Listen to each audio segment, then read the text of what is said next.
sesuai selera, dan juga daun kari ya bunda. Ikan asin apa aja boleh. Dan juga ini ada terong pipit sama seri ya bunda.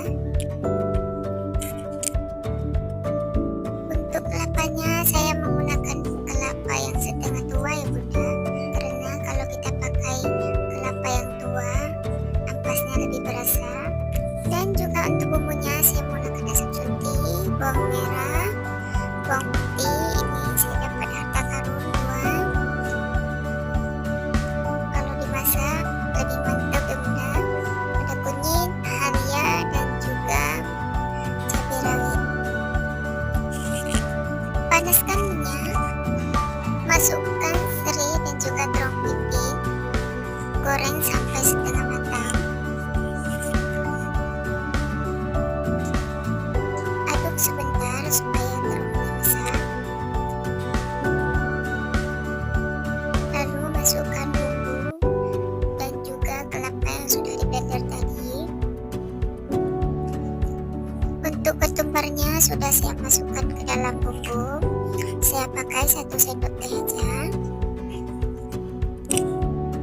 Sambil aduk pelan-pelan, masukkan daun jeruk, daun kari, dan juga cabai hijau. Untuk cabai hijaunya saya potong kecil-kecil ya bunda. Aduk lagi supaya daunannya tercampur dengan merata. Tunggu sampai airnya menyusut.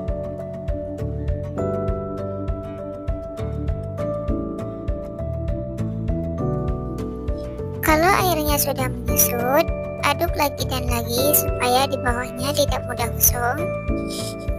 Tunggu sampai matang, lalu angkat dan sisihkan ke tempat yang lain. Ini dia bunda, sambal belacan atau yang dikenal dengan asam khas Aceh sudah siap disajikan. Selamat mencoba ya. Terima kasih sudah menonton, semoga bermanfaat. Sampai jumpa di video berikutnya.